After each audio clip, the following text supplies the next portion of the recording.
Okay, so this is an essay again. We got another video, and this time we're going to be looking at some of the other questions that you might get in your exam. These ones, some of the less likely questions, and then we'll move on to some more likely questions. Now, this one is one of those rare questions that you might get. Okay, so it says, tablets secure indigestion contain a mixture that has been designed as a useful product.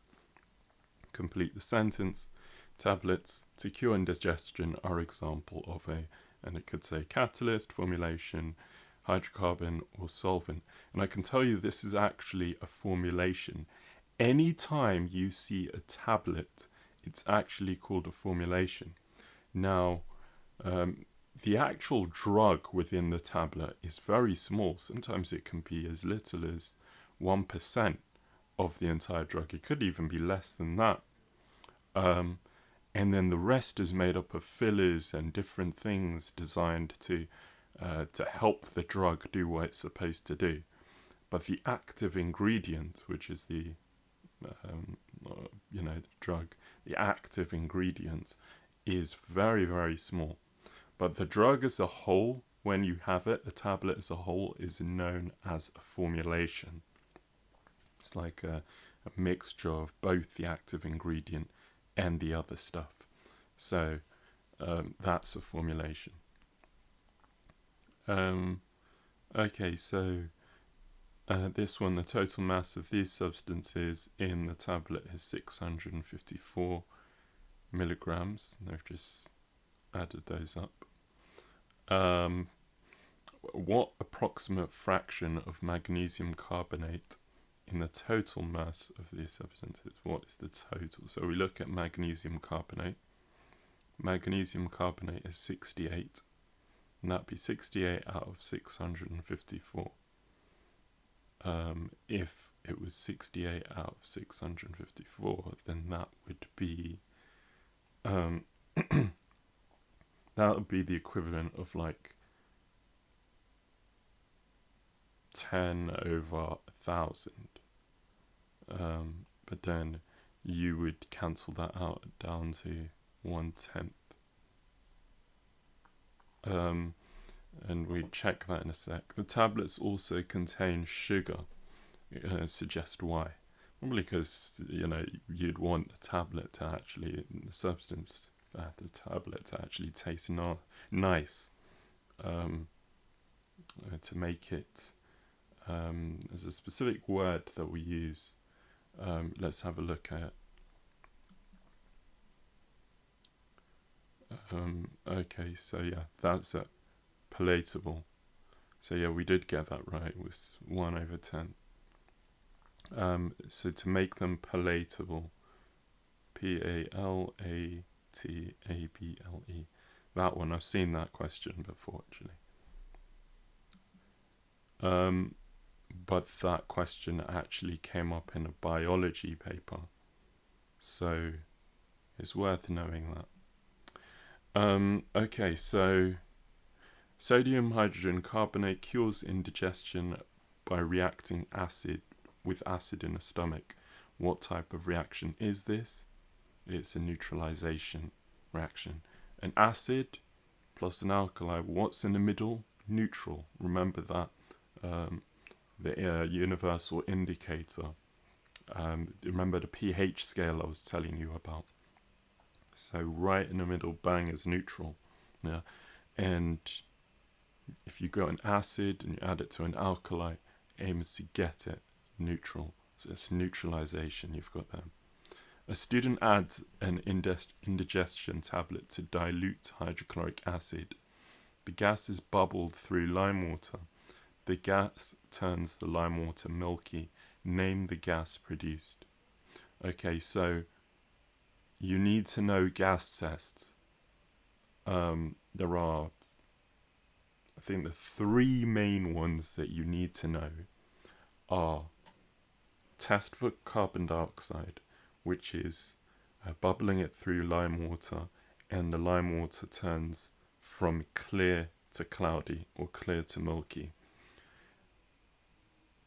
Notice that if you get asked for the test, you need to say what it turned from and what it turned to. Okay, so there's that one for carbon dioxide. And then there's one for hydrogen. So the hydrogen is put a lit splint over the gas, or into the gas, and you should hear a squeaky pop. And then the test for oxygen, which is something where it relights a glowing splint. Those are the three main ones you have to know. And I guarantee you, one of them is going to come up somewhere.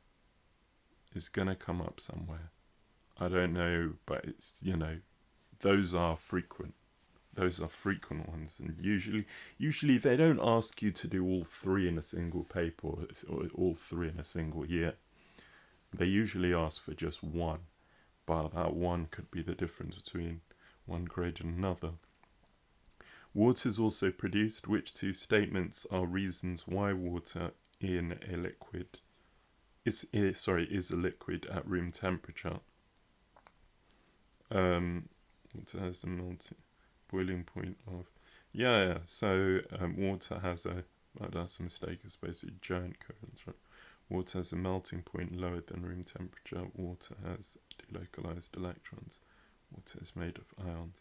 Okay, why is water a liquid at room temperature?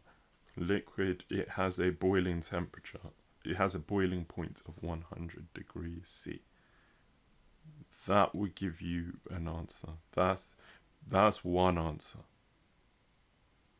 And then its melting point has to be lower than room temperature as well. That's your other answer. So to get an idea of this it's a good idea to think about what boiling point and melting point actually means. Okay, at the boiling temperature, what happens when you boil water? It turns from water to a gas, right? So it's right up there. So it can't be a gas until it's above 100 degrees. If it's above that boiling point. That boiling point also happens to be the condensing point where it turns from a gas to a liquid, but we're not interested in that. Okay? Now, where's the melting point? What does melting mean? Now, when we think of melting, we think of ice melting, right? So that happens at 0 degrees. This might seem fairly simple, but it does come up. So it happens at 0 degrees. Below that, it's going to be a solid. Anything in between 0 and 100 is a liquid. Anything above 100 is a gas. Anything under 0 is going to be a solid. Okay? Now, the melting point also happens to be the freezing point as well. So they're the same thing. At 0 degrees, it's both melting and freezing. It's a bit complicated to think of it like that, but that's just what's going on there. Okay, calcium chloride is also produced. The formula for a calcium ion is Ca2+. The formula for a chloride ion is Cl-. What is the formula of calcium chloride? Now this question, I love this question. I love this question because it's such an important question for you. If you understand this question, you have sorted out your understanding in ionic bonding. This is the very, very basic. Now the idea here is you look at that Ca2+, okay? Now that has lost 2 electrons. Cl minus has got 1 electron more. Okay, now let's forget let's forget the electron thing. What I want you to see this as are charges, are numbered charges, and I want them to cancel out to make 0. Okay, so if there's 2 positives here and there's 1 negative, you need another 1 negative to cancel that out to make 0. So what you would do is you would need 2 Cls, 1 calcium. So it would be CaCl2, which is that one there. Because in any molecule, for it to end up as that molecule without a charge next to it, it has to be balanced out. Okay, and so you're going to have those ions balancing out. So if you've got your metal, which is always going to be positively charged, metal ion, and your non-metal ion, which is going to be negatively charged, they have to balance out. Okay, so you're just thinking of numbers there, balancing them out. Okay, so this is to do with, now this question is actually a question that you get in paper 2. And it's a paper 2, it's a flowchart for recycling glass. Yeah, this is a paper 2 question.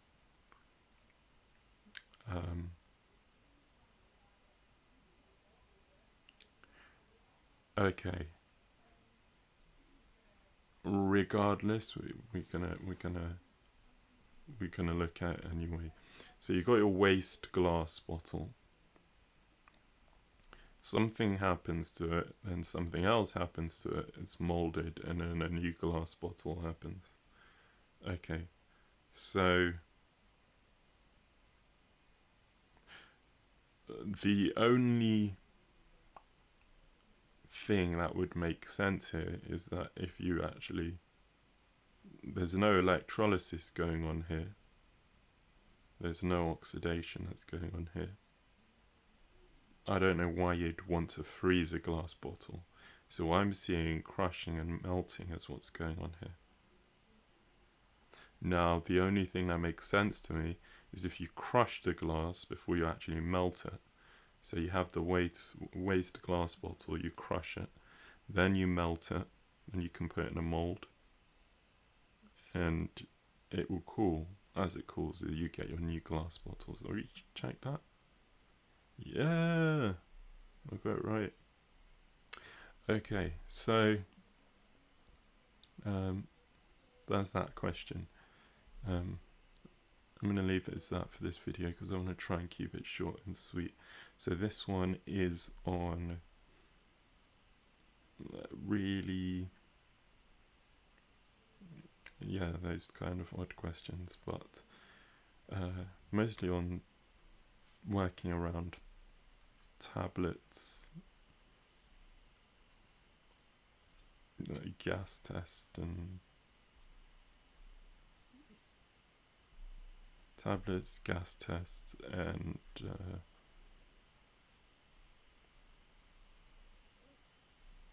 melting, boiling points, and ions. It's a bit of a mix today.